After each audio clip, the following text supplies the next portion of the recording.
저와 여러분이 한 절씩 교독하겠습니다. 모든 세리와 죄인들이 말씀을 들으러 가까이 나아오니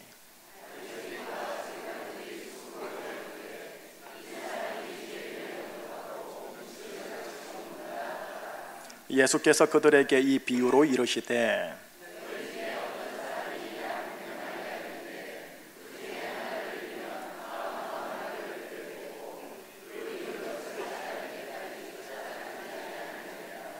또 찾아낸즉 즐거워 어깨에 메고 집에 와서 그 벗과 이웃을 불러 모으고 말하되 나와 함께 즐기자 나의 이런 양을 찾아내었노라 하리라. 아멘. 하나님, 신약의 말씀 가운데 예수님의 육성 비유를 함께 상고하고자 합니다.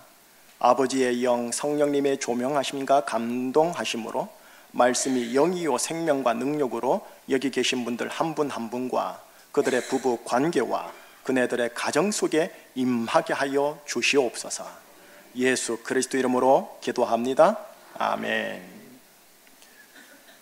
지난주에 내가 아버지 때문에 삽니다 라는 설교 제목을 따라 구약에 있는 하나님을 함께 나누었고요, 오늘은 나에겐 좋은 아버지가 있습니다 라는 설교 제목을 따라 예수님이 소개하는 아버지를 여러분에게 소개하려고 합니다.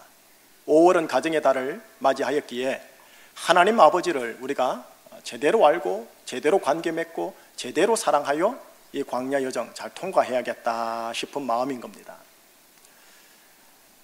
한국 교회의 최고의 어른으로 추앙받는 목사님의 가정을 먼저 소개하면서 서서히 본문 속으로 들어갈게요. 제가 이 자리에서 실명은 밝힐 수가 없습니다. 그분에 대한 후배 목사의 도리가 아닌가 싶어서요. 그 목사님의 딸도 저보다 나이는 더 많지요. 그 목사님의 딸도 미국에서 목사님이신데 그 딸이 도서 출판으로 밝힌 하나님의 종이라는 이름 뒤에 감춰진 슬픈 가족사라는 부제를 가진 이야기입니다. 자, 이 딸 목사님께서 이런 말을 서두에서 꺼내더군요.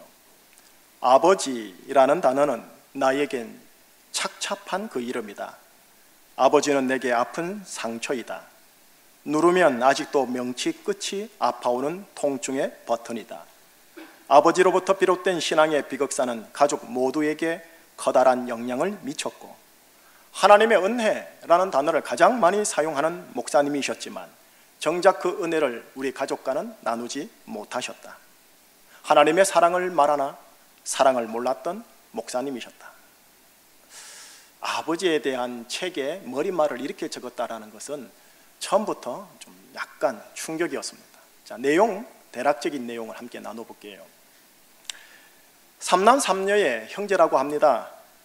큰오빠, 작은오빠가 사춘기를 보내는 동안 장난이 심해가지고 문제를 일으키기만 하면 엎드려 뻗쳐를 시켜 혁대를 풀어 있는 힘을 다해 매질을 했다고 합니다. 이놈들이 목사 얼굴에 똥칠을 하는구나 하며 불같이 화를 냈다고 합니다. 어렸을 적 아버지의 그 분노의 얼굴을 보면서 이것이 목사의 얼굴이구나, 이것이 하나님 얼굴이구나 하고 각인이 되어 본인이 나중에 장성하여 신학 수업을 끝낸 후 목사가 되어 성경을 통해 하나님을 제대로 알고 치유되기까지는 그 모습 왜곡된 심령으로 왔다고 합니다. 아버지로 인해 하나님은 언제나 불꽃 같은 눈을 지켜두고 내가 범죄하는지를 늘 지켜보는 분으로 인식했고 정죄하고 잔소리하는 분으로 받아들였다고 합니다. 학창시절 어머니께서 교통사고로 갑작스레 돌아가셨을 때 아버지께서 가장 먼저 한 일은 고주망태 음주 운전을 한 그 가해자를 바로 용서하는 것이었습니다.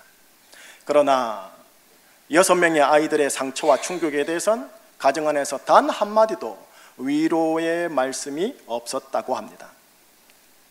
새 어머니와 결혼 이후 더더욱 자녀들에게는 무관심하여 오로지 성경 주석을 집필하고 신학 교육과 목회를 통해 하나님께 영광 돌리기에 여념이 없었다고 합니다. 6명의 자녀는 아버지에 대한 상처로 골이 깊을 대로 깊었다고 합니다. 그래도 가장 사랑받았다고 하는 본인이 아버지의 노년에 아버지와 새어머니에게 가족의 회복을 위하여 지난날의 아픔이 담긴 편지를 보내면서 아버지로부터 이런 것이 다소 서운하였었어요 아버지라는 내용을 보냈다고 합니다. 편지를 보낸 직후 노 부부께서 그 딸 목사에게 한 걸음에 달려와서 성경책을 펼치곤 출애굽기 21장 7절을 펴시곤 말씀을 하였다고 합니다. 딸아, 내가 목사로서 권고한다. 이 말씀을 들어라.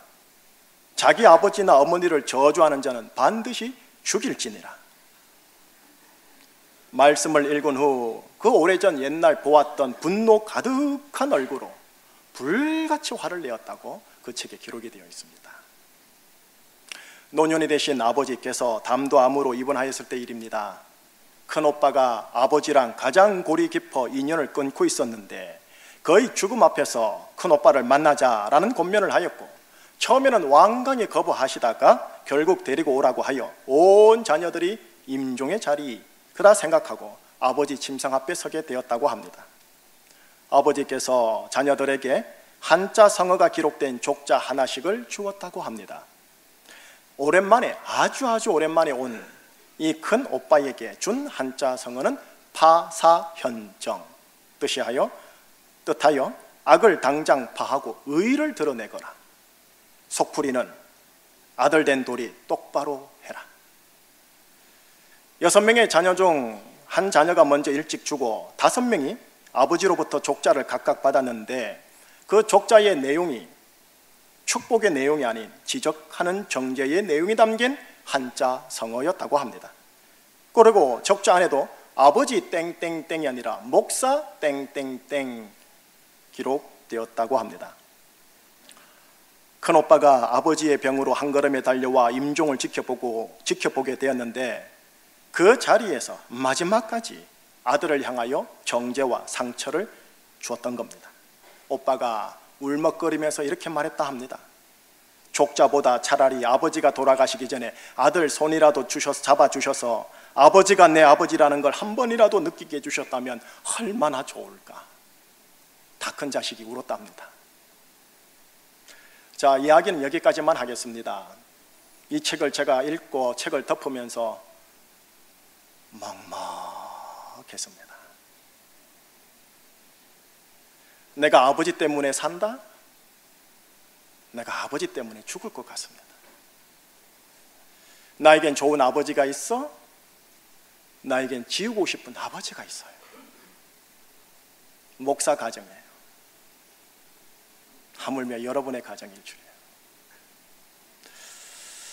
여러분, 예수님의 아버지는 어떤 분이실까요? 예수님이 우리에게 소개하고 싶은 아버지는 어떤 분이실까요?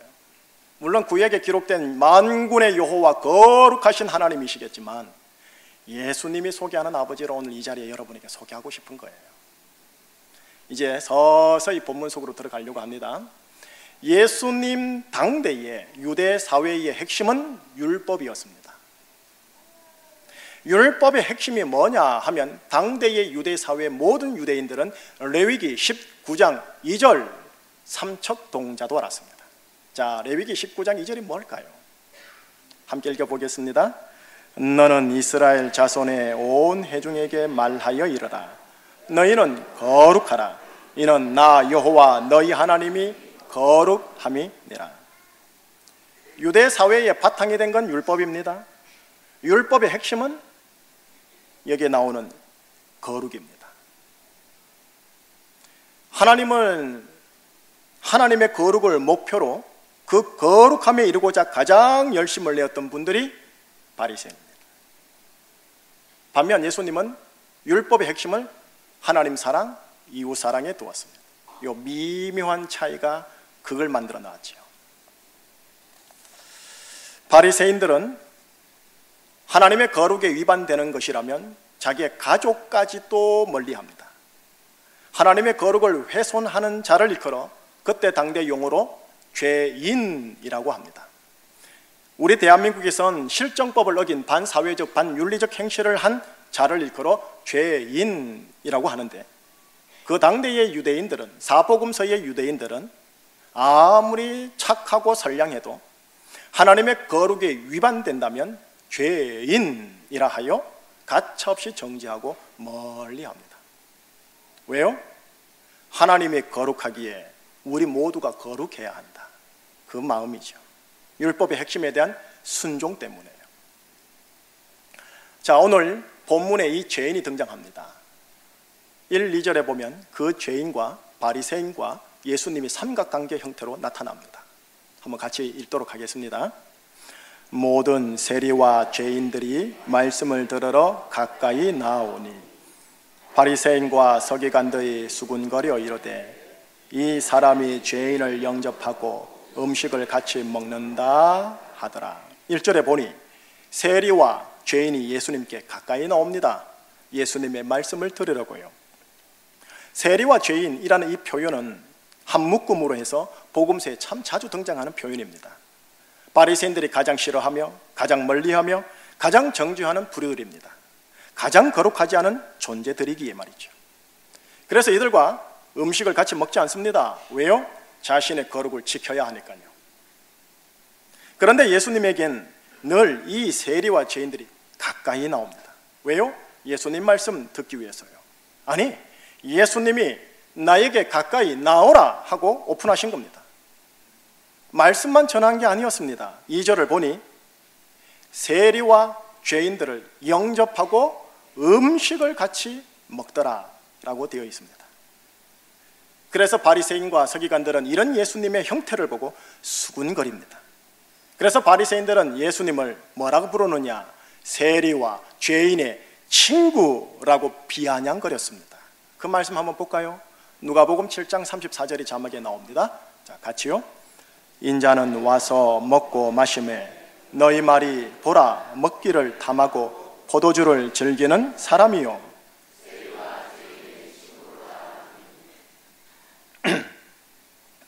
바리새인들은 자신들의 거룩을 지키기 위한 몸부림으로 세리와 죄인들을 멀리 했습니다. 그런데 예수님은 세리와 죄인의 친구로 그들을 가까이 하여 영접하고 음식을 함께 먹습니다. 세리와 죄인의 친구라고 수군거리고 비아냥거리는 바리새인들에게 이제 예수님은 오늘 본문 안에 짧은 비유 하나를 톡 하고 그네들에게 던져줍니다. 왜 나 예수가 세리와 죄인의 친구가 될 수밖에 없는지 그 이야기를 3절에서 6절까지 쭉 저와 함께 읽는 겁니다. 예수께서 그들에게 이 비유로 이르시되 너희 중에 어떤 사람이 양 100마리가 있는데 그 중에 하나를 잃으면 99마리를 들에 두고 그 잃은 것을 찾아내기까지 찾아다니지 아니하겠느냐. 또 찾아낸 즉 즐거워 어깨에 메고 집에 와서 그 벗과 이웃을 불러 모으고 말하되 나와 함께 즐기자. 나의 잃은 양을 찾아내었노라 하리라. 6절에 보면 이래 나오죠. 나의 잃은 양을 찾아내었노라. 예수님은 나의 잃은 양을 찾고 있는 중이었습니다. 바리새인들이 멀리한 세리와 죄인들은 예수님에겐 찾아내야 할 잃은 양이었던 겁니다. 예수님은 하나님의 아들로서 바리새인들보다 월등히 압도적으로 거룩하신 분이십니다. 거룩을 지향한 바리새인들은 세리와 죄인을 멀리했습니다. 그들이 죄인이었기에. 한편 거룩하신 예수님은 세리와 죄인을 찾으러 다니셨습니다. 그들을 잃어버린 자로 보았기에. 요 미묘한 차이가 극을 달렸습니다. 죄인으로 보느냐, 잃어버린 자로 보느냐. 죄인으로 볼 때 멀리할 수밖에 없으며 정죄할 수밖에 없으며 잃어버린 자로 봤을 때 찾아갈 수밖에 없으며 음식을 함께 먹을 수밖에 없는 겁니다. 하나님 보시기에 인간은 죄인이다? 예, 맞습니다. 이건 로마서의 핵심입니다. 그러나 동시에 하나님 보시기에 인간은 잃어버린 자이다? 이것도 맞습니다. 이건 복음서 안 예수님의 핵심입니다. 그리고 오늘 우리가 보는 누가복음 15장 세 가지의 비유가 나오는데 세 가지 비유 전체의 주제요, 핵심입니다. 얼핏 로마서의 핵심과 바리새인의 핵심이 비슷합니다. 허나 로마서는 자신을 바라보며 죄인임을 지적합니다. 반면 바리새인들은 타인을 바라보며 죄인임을 지적합니다. 하나님 보시기에 인간은 죄인이다. 이 진리가 나를 향하면 오 주여 나를 불쌍히 여기소서 나는 죄인이로소이다 라는 쪽으로 몰아갑니다. 그러나 이것이 타인을 향하면 회개하시오 라고 정죄하며 그를 내치고 멀리합니다. 자, 이제 예수님이 소개하는 아버지 쪽으로 더 가까이 가도록 하겠습니다. 예수님께서 바리새인들에게 거룩하신 하나님 아버지를 소개합니다. 누가복음 15장에는 예수님이 바리새인들에게 세 가지의 비유를 합니다. 그 중에 오늘 본문은 첫 번째 비유입니다. 두 번째 비유는 생략하겠습니다. 세 번째 비유를 여러분들에게 소개하며 그 비유 속에 있는 하나님 아버지를 여러분에게 소개하겠습니다. 그 비유가 워낙 유명하기에 그러나 너무나 길기에 오늘 제가 간단하게 설명하겠습니다. 어떤 사람에게 두 아들이 있었습니다. 첫째 아들 장남은 아버지를 섬기면서 명을 어긴 적이 없는 충직한 아들이라고 되어 있습니다. 둘째 아들 막내는 자기에게 돌아올 아버지의 유산을 먼저 달라고 아버지에게 요청한 아들입니다. 유대 사회에선 아버지가 돌아가셔야 그 기업을 받을 수 있습니다. 그런데 그 막내 아들이 유산을 달라고 했으니 아버지 죽은 것으로 생각하겠다, 그 내용인 겁니다. 못된 놈이지요. 유산을 받습니다. 먼 나라에 갑니다. 다 탕진합니다. 고생합니다. 그래야 해서 마지막에 생각나는 게 아버지입니다. 내가 염치불문하고 아버지께로 가리라 하고 아버지께로 돌아갑니다. 아버지께로 타박 돌아가는 그 아들을 바라보는 아버지, 그 아버지에 대하여 예수님이 뭐라고 표현하시는가를 보시지요. 20절입니다. 누가복음 15장 20절 같이요. 이에 일어나서 아버지께로 돌아가니라. 아직도 거리가 먼데 아버지가 그를 보고 측은히 여겨 달려가 목을 안고 입을 맞추니라. 아직도 거리가 멉니다. 그런데 노숙자 같을 막내 아들을 알아챕니다. 그리고 달려가서 측은히 여겨 목을 안고 입을 맞춥니다. 그런 후 아버지는 이렇게 말합니다. 24절 연이어 같이요. 이 내 아들은 죽었다가 다시 살아났으며 내가 잃었다가 다시 얻었노라 하니 그들이 노란색 글씨요. 내가 잃었다가 다시 얻었노라. 이 비유를 듣는 바리새인들은요 압니다. 이 둘째 아들 놈은 죄인이라는 것을. 그런데 예수님의 비유 속 아버지에겐 잃어버린 아들이었다가 다시 되찾은 아들인 겁니다. 이 아들은 율법에 근거하면 죄인입니다. 그러나 이 아들은 아버지 마음에 근거하면 잃어버렸던 아들이었다가 이제 되찾은 바 된 아들이 되었습니다. 예수님은 바리새인들에게 거룩하신 만군의 주 여호와 하나님이, 구약에 기록되어 있는 만군의 여호와 하나님이 어떤 분인지를 알려주십니다. 세리와 죄인을 하나님은 어떻게 보시는지를 알려주십니다. 바로 세리와 죄인을 잃어버린 아들로 본다라는 겁니다. 찾아야 할 아들로 본다라는 겁니다. 하나님의 거룩을 위배한 죄인임을 모르는 바가 아닙니다. 죄인이니 율법의 저주와 심판을 마땅히 받아야 할 사람 맞습니다. 만약 내 아들이 아닌 제3자라면 당연히 그래야 한다고 의분이 일어날 겁니다. 그런데 이게 내 아들인 겁니다. 세리와 죄인은 하나님 아버지께 제3자가 아니라 잃어버린 둘째 아들이었던 겁니다. 그러면 바리새인은 그 비유에 의하면 아버지를 섬기면서 명을 어긴 적이 없는 충직한 첫째 아들인 겁니다. 귀한 거지요. 예수님의 비유 속 아버지는 바로 이 첫째 아들에게 이렇게 당부하고 권면합니다. 32절을 한번 보여드리겠습니다. 자, 같이요. 이 내 동생은 죽었다가 살아났으며 내가 잃었다가 얻었기로 우리가 즐거워하고 기뻐하는 것이 마땅하다. 내가 잃었다가 얻었기로. 예수님은 이 비유를 통해 바리새인들에게 간접적으로 권면하는 겁니다. 바리새인들 첫째 아들들아, 아버지의 마음을 헤아려 아버지의 마음을 따라 니들이 죄인이라 정죄하는 둘째 아들을 품는 첫째 아들이 되어주면 안 되겠니? 라고요. 그러나 아버지의 첫째 아들 같은 바리새인들은 예수님의 이런 간접 권면과 호소에도 불구하고 사복음서는 시종일관 똑같습니다. 마태복음 12장 14절처럼 똑같습니다. 한번 읽어볼까요? 바리새인들이 나가서 어떻게 하여 예수를 죽일까 의논하더라. 예수님의 친히 육성의 설교를 들었건만 사람이 이렇게 안 바뀝니다. 바리새인들의 하나님의 거룩을 향한 열심을 제가 보고 있으면 저 개인적으로 상당히 존경해 가요. 바리새인들을 잘 모를 땐 솔직히 저 바리새인들 욕 많이 했거든요. 예수님의 대적자였으니까요. 근데 유대 사회의 역사적 사료들을 제가 연구하면서 제가 수그러지고 존경이 가기 시작했어요.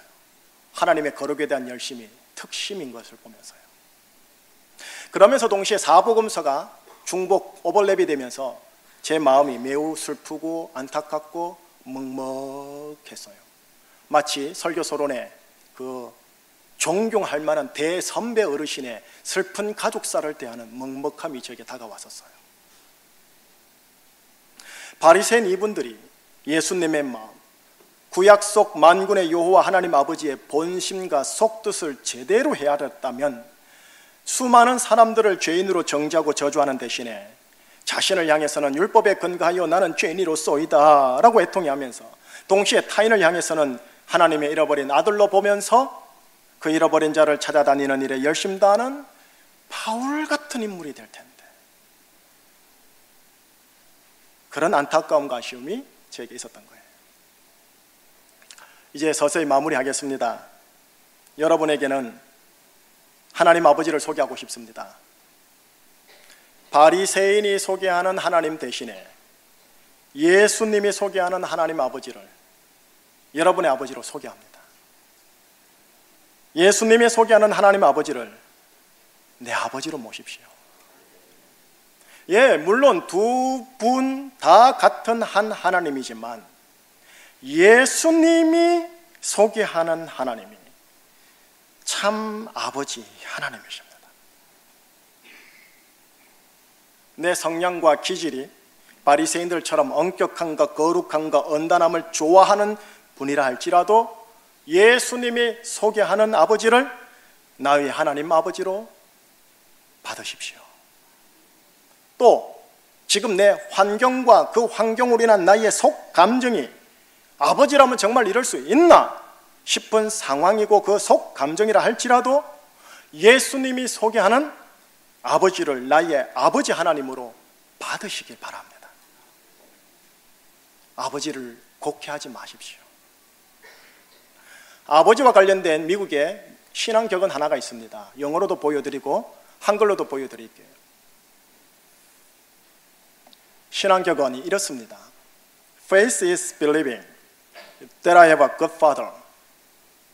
믿음이 뭐냐? 믿음이란 나에게 좋은 아버지가 있음을 믿는 것이다. 예수님이 소개하는 하나님은 나에게 좋은 아버지입니다. 하나님이 나에게 좋은 아버지가 되신다 하면 무슨 말이냐? 잃어버린 나를 찾기 위하여 아버지의 독생자 예수님을 십자가에 희생시켰기 때문입니다. 하나님 아버지는 나에게 가장 최고의 것을 주셨습니다. 가장 거룩한 것을 주셨습니다. 아버지께서 가장 사랑하는 것을 주셨습니다. 아버지께 가장 값비싸고 존귀한 것을 주셨습니다. 이 땅에서 육과 관련하여 내 다른 건 못 받은 것 같을지라도 아버지의 가장 최고의 것, 가장 거룩한 것, 가장 사랑하는 것, 가장 값비싸고 존귀한 것을 우리 모두가 받은 겁니다. 십자가. 잃어버린 나를 찾고자 감당한 아들의 희생, 아버지의 희생이 저질하게 아로새겨진 저 십자가. 저 십자가가 나에게 좋은 아버지가 있다라는 확실한 증언이요 증거입니다. 예, 내가 죄인임이 사실이기에 그 죄책과 심판과 저주는 예수님이 다 그냥 짊어지고 가셨습니다. 예, 내가 잃어버린 아들이 사실이기에 내가 한 번이 아니라 2번 가출, 3번 가출, 10번 가출, 7배, 7번 가출을 했다가도 다시 돌아오기만 하면 하나님 아버지는 측은히 여기서 달려와 목을 안고 입을 맞춰주시는 아버지입니다. 3-4번만 봐주지 않습니다. 독생자 아들을 주셨음을 묵상하셔야 합니다. 나의 환경과 내 안에 숨은 정서를 주야로 묵상하고 곱씹는 대신에 아버지께서 독생자 아들을 주셨음을 묵상하십시오. 바리새인들이 소개하는 하나님 말고요, 예수님이 소개하는 아버지를 받으십시오. 내 육신의 아버지가 소개하고 내 육신의 아버지를 통해 본 그 아버지 말고요, 예수님이 소개하는 아버지를 받으십시오. 나의 허물, 나의 죄, 나의 부족한 모든 것을 보고 욕하고 저주하고 혁대를 풀어 아버지 얼굴에 똥칠하는 놈이라 분노하는 분이 아니라 측은히 여겨 먼저 달려와 목을 안고 입을 맞춰주시는 아버지입니다. 아버지, 저 죄는요 내 큰아들 예수가 다 짊어졌다, 넌 신경 쓰지 마라 하십니다. 이분이 바로 예수님이 소개하는 아버지입니다. 이 아버지 제대로 알면 더 이상 가출 안 합니다. 이 아버지 사랑 제대로 알면 효성 어린 아들놈 됩니다. 여러분 모두에게는 이미 나에게 좋은 아버지가 있습니다. 이 아버지를 묵상하여 받아들이면 아버지의 영과 아버지의 생기가 이제 내 속에 흘러 들어오기 시작합니다. 그리하면 여러분의 가족들이 여러분을 보면서 이렇게 말할 겁니다. 나에게는 이제 좋은 아빠가 있어. 나에게는 이젠 좋은 아내와 이젠 우리에겐 좋은 가정이 있어 라는 고백이 나오기 시작할 겁니다. 아버지의 영과 생기가 생수의 강이 되어 여러분의 심령 가정에 들어가기를 주님의 이름으로 여러분들을 축복합니다. 기도하시겠습니다.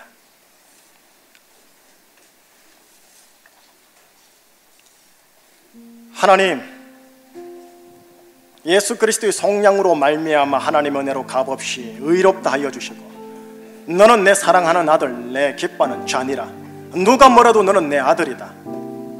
너의 모든 죄와 저주와 심판과 죄책은 독생자 예수가 다 짊어졌으니 너는 무조건 오너라. 한 번 가출하더라도 2번 가출하더라도 10번 가출하더라도 무조건 나에게 오너라 하시는 아버지를 오늘 함께 나누었습니다. 아버지, 나에게 좋은 아버지가 되어주셔서 고맙습니다. 아버지 사랑에 녹아지는 여기 있는 아들들 되게 하여 주십시오. 예수님의 이름으로 기도합니다. 아멘.